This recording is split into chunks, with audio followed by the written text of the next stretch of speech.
കഴിഞ്ഞ 5 കൊല്ലത്തിനുള്ളിൽ കർണാടകയിൽ 3000-ൽ പരം സർക്കാർ പള്ളിക്കൂടം അടച്ചുപൂട്ടി. കേരളത്തിൽ ഒരൊറ്റ എണ്ണം അടച്ചുപൂട്ടിയില്ല.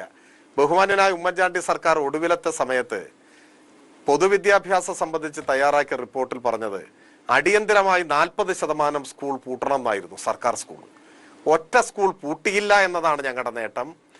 പരീക്ഷക്കാലത്ത് പോലും പാഠപുസ്തകം കൊടുക്കാത്ത നിങ്ങളുടെ കാലത്തിൽ നിന്നും ഓണം നേരത്തെ വന്നുവെന്ന് പറഞ്ഞ മന്ത്രിയുടെ വങ്കത്തരങ്ങളിൽ നിന്നും സ്കൂൾ പൂട്ടുന്നതിന് മുൻപേ അടുത്ത കൊല്ലത്തെ പാഠപുസ്തകം കൊടുക്കുന്നതിലേക്ക് മാറിയതാണ് ഞങ്ങളുടെ നേട്ടം.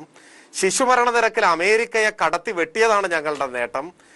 ജില്ലാ ആശുപത്രിയുടെ മുകളിൽ മെഡിക്കൽ കോളേജ് എന്ന് ബോർഡ് എഴുതി വെച്ച് തടി കൈച്ചലാക്കിയ സ്ഥാനത്ത് ഇപ്പോൾ പത്തനംതിട്ടയിലും അതുപോലെ ഇടുക്കിയിലും വയനാട്ടിലും കാസർഗോഡിലും സർക്കാർ മെഡിക്കൽ കോളേജുകൾക്ക് ദേശീയ അംഗീകാരം നേടിയതാണ് ഞങ്ങളുടെ നേട്ടം. ഇന്ത്യയിൽ ആദ്യമായിട്ട് 2000 രൂപ ക്ഷേമ പെൻഷൻ കൊടുത്തതാണ് ഞങ്ങളുടെ നേട്ടം. വീട്ടമ്മമാരുടെ പെൻഷൻ എന്ന ചരിത്രത്തിലെ ആദ്യ ചുവടുവയ്പ് ഇന്ത്യയിൽ കേരളത്തിൽ തുടങ്ങിയതാണ് ഞങ്ങളുടെ നേട്ടം. അഭ്യസ്തവിദ്യരായ യുവതീ യുവാക്കൾക്ക് പ്രതിമാസ സ്റ്റൈപ്പൻഡ് ഏർപ്പെടുത്തിയാണ് ഞങ്ങളുടെ നേട്ടം. ഇന്ത്യയിലെ എല്ലാ സംസ്ഥാനങ്ങളിലും നിയമന നിരോധന ഉത്തരവിറക്കി PSC വഴിയുള്ള നിയമനങ്ങൾ മരവിപ്പിച്ചപ്പോൾ കഴിഞ്ഞ 10 കൊല്ലം കൊണ്ട് 3 ലക്ഷം ചെറുപ്പക്കാരെ സർക്കാർ ഉദ്യോഗസ്ഥരാക്കി മാറ്റിയതാണ് ഞങ്ങളുടെ നേട്ടം. 4 ലക്ഷം പേർക്ക് പട്ടയം കൊടുത്താണ് ഞങ്ങളുടെ നേട്ടം. 5 ലക്ഷം കുടുംബങ്ങൾക്ക് വീട് നൽകിയതാണ് ഞങ്ങളുടെ നേട്ടം.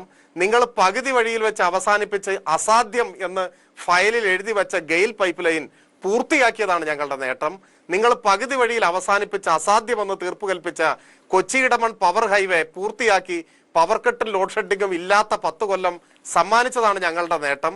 നിങ്ങൾ അസാധ്യമെന്ന് തീർപ്പ് കൽപ്പിച്ച ദേശീയപാതാ വികസനം യാഥാർത്ഥ്യമാക്കിയതാണ് ഞങ്ങളുടെ നേട്ടം.